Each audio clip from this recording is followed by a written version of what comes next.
Assalamualaikum. I am Arfan Mahmood, your chemistry instructor. Welcome to ISF Academy. Today we are going to discuss the results of the experiment. Which experiment? Last lecture was about Rutherford atomic model. Rutherford ने एक atom का model पेश किया जो कि हमने previous lecture में पढ़ा, उसके नताइज हमने इस लेक्चर में पढ़ने हैं और उसके जो उसने मॉडल दिया था उसके अंदर डिफेक्ट्स कौन से हैं, नकाइस कौन से हैं, वो हम इस लेक्चर के अंदर पढ़ेंगे। ठीक है, सबसे पहले जो उन्होंने डायग्राम जो है वो असाइन की, उसमें गोल्ड की फॉइल ली, उस पर हीलियम के पार्टिकल को जो है वो बम्बार्डमेंट करवाई, तो उससे जो भी नतीजे अखज़ किए रदरफोर्ड ने, तो उनको हम इस लेक्चर में पढ़ेंगे। सबसे पहले आप देखें कि ये वाली जो डायग्राम है रदरफोर्ड एटॉमिक मॉडल की, उसको थोड़ा सा डिस्कस कर लेते हैं। इसी में इसके रिजल्ट्स हैं, कुछ तो हमने पिछले लेक्चर में कवर कर लिए थे। देखिए ये हीलियम के न्यूक्लियाई हैं, ये गोल्ड की फॉइल में से उसने हीलियम के न्यूक्लियाई गुजारे, अल्फा पार्टिकल गुजारे। यहाँ पे एक स्क्रीन रखी हुई थी और इस स्क्रीन पे जैसे ये रे पड़ती पता चल जाता जी यहाँ से गुजर के रे आ गई है। अब इसमें देखिए ज़्यादातर रेज ऐसी थी जो इसमें से गुजर गई, चंद एक ऐसी थी जो बिल्कुल बैक बाउंस होगी, कुछ ऐसी थी जो लार्ज एंगल पर जो है ना वो डिफ्लेक्ट होगी। अब इनके रिजल्ट्स में सबसे पहला जो रिजल्ट है कि most of volume is empty, चूँकि इसमें से most of the rays, most of the alpha particle pass through this gold foil, इस फॉइल में से ज़्यादातर पार्टिकल गुजर गए, जिसका मतलब ये था, जिसका मतलब ये हुआ कि इस गोल्ड की फॉइल के ज़्यादातर यानी जो एटम है उसका ज़्यादातर हिस्सा खाली है। ज़्यादातर हिस्सा खाली होने की वजह से ही इसमें से पार्टिकल गुजर जाते हैं, ज़्यादा पार्टिकल। तो first result is that most of the volume of this atom is empty. उसके कैसे पता चला कि उसमें से ज़्यादा पार्टिकल गुजर गए? Second is that deflection of few particle. अब हमने लास्ट लेक्चर में पढ़ा था तकरीबन 20,000 पार्टिकल होंगे, तो उसमें से चंद एक पार्टिकल जो है वो डिफ्लेक्ट होंगे। उस चंद एक पार्टिकल के डिफ्लेक्ट होने से हम ये नतीजा अखज़ किया गया कि ये जो दरमियान वाला हिस्सा है, एक तो ये बहुत छोटा है, ठीक है, चूँकि ज़्यादातर इसमें से गुजर गए, चंद एक ऐसे हैं जो इसमें से नहीं गुजरे, तो वो दरमियान में से डिफ्लेक्ट हुए। इसका मतलब ये हुआ कि एटम के दरमियान में जो है वो है न्यूक्लियस, जिस पर पॉजिटिव चार्ज है। क्योंकि ये भी पॉजिटिव चार्ज है, ये भी पॉजिटिव चार्ज है, इसके साथ टकराएंगे तो ये वापस आ जाएंगे। ठीक है, तो this is the result that nucleus is centre of the atom, के एटम के सेंटर में न्यूक्लियस है। Deflection of few particle is discovery of कैले सेंटर ऑफ पॉजिटिव चार्ज, किसको हम कहते हैं? एटम का न्यूक्लियस। अब third result is that complete back bounce. ऐसे पार्टिकल जो 20,000 में से कुछ ऐसे तो जो बिल्कुल वापस आ गए, बिल्कुल बैक बाउंस हो गए। इसका मतलब है ये वाला जो पार्ट है, जो न्यूक्लियस वाला पार्ट है, ये डेंस और हार्ड है, भारी और सख्त है, जिसकी वजह से इसने जो रेज इधर से गुजरनी है उसको गुजरने नहीं दिया। ये बड़ा हार्ड है, इसमें से गुजर नहीं सकती ये रेज। और फोर्थ वन, फ्यू पार्टिकल, चंद पार्टिकल की डिफ्लेक्शन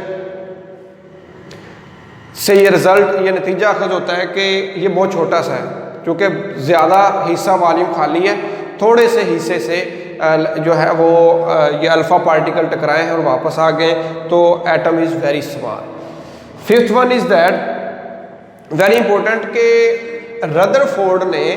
रदरफोर्ड के एक्सपेरिमेंट के अंदर इसने ये कहा कि जो पॉजिटिव चार्ज है ना, पॉजिटिव चार्ज, इसके गिर्द इलेक्ट्रॉन्स रिवॉल्व कर रहे हैं। इस तरह से इस चीज़ को समझना है, कोई फिक्स नहीं है, फिक्स नहीं है कहीं भी।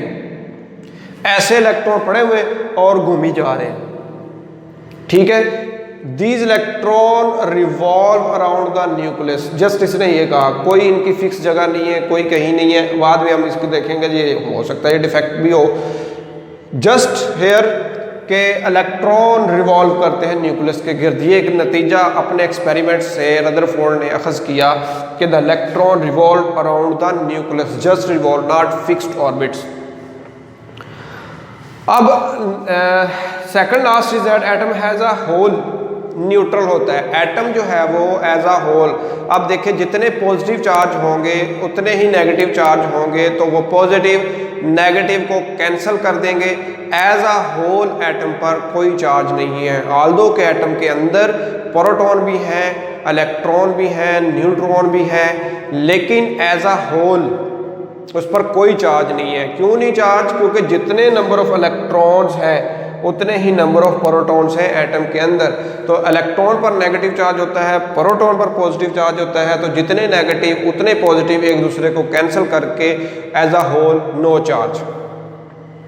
Last one is that electron के अलावा हमें पता है कि एटम के अंदर बहुत सारे सब एटॉमिक पार्टिकल्स होते हैं। आपको बताया था कि ओवरऑल टर्म यूज होती है sub atomic particle.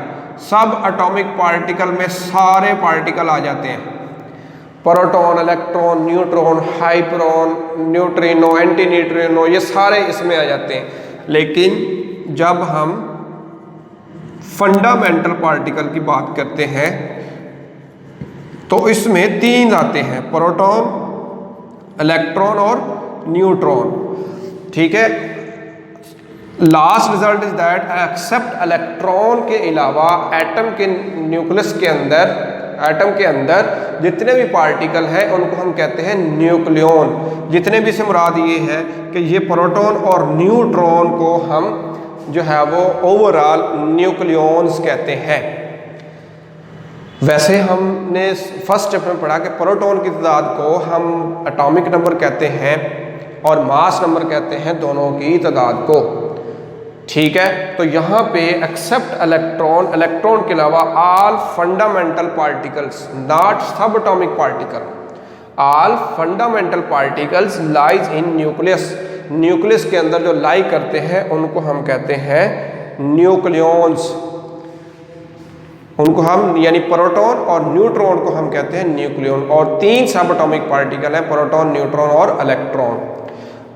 Now very important short question कि ये जो इन्होंने मॉडल दिया रदरफोर्ड ने, उसके नकाइस थे तो कौन से, ठीक है। तो अब हम इस शॉर्ट क्वेश्चन को पढ़ने जा रहे हैं कि जिसमें रदरफोर्ड के नकाइस को सामने लाया गया कि ये नुक्स हैं।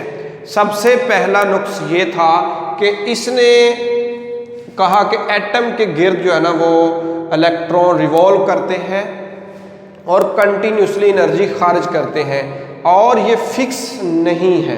अब देखें यूनिवर्सल रूल है कि पॉजिटिव और नेगेटिव एक दूसरे को करता है अट्रैक्ट। अब जब ये फिक्स नहीं है, ऐसे ही पड़े हुए हैं ये वाले इलेक्ट्रॉन्स, तो देखें पॉजिटिव नेगेटिव को अट्रैक्ट नहीं करेगा, डेफिनेटली अट्रैक्ट करेगा।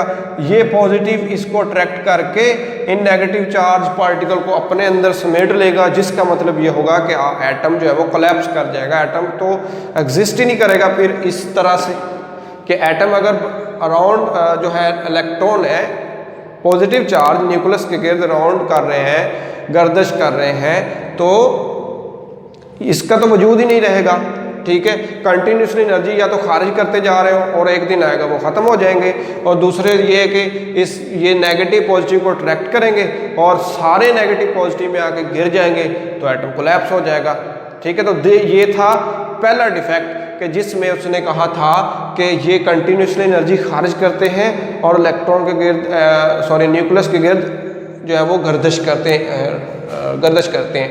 तो first is according to classical theory. Classical theory और क्वांटम थ्योरी होती है कि छोटे लेवल पर स्टडी करना, यानी कि प्रोटॉन इलेक्ट्रॉन लेवल पर, और क्लासिकल होती है बड़े मॉलिक्यूल्स को स्टडी करना। तो according to classical theory electrons particle emit energy continuously, ठीक है, ultimately fall into the nucleus, जो कि मैंने आपको समझा दिया।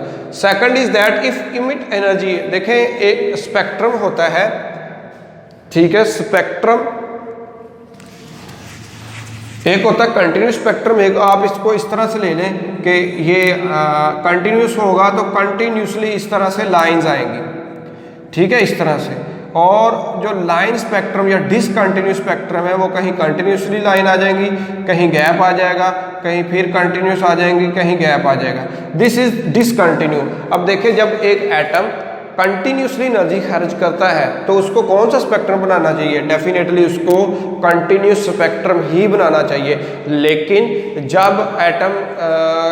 जब हमने देखा गया कि इलेक्ट्रॉन्स को, एटम को देखा गया तो उसने कंटिन्यूस स्पेक्ट्रम नहीं बनाया, ठीक है, ऑब्जर्व जब किया गया तो उसका बना line spectrum. This is also defect of Rutherford atomic model.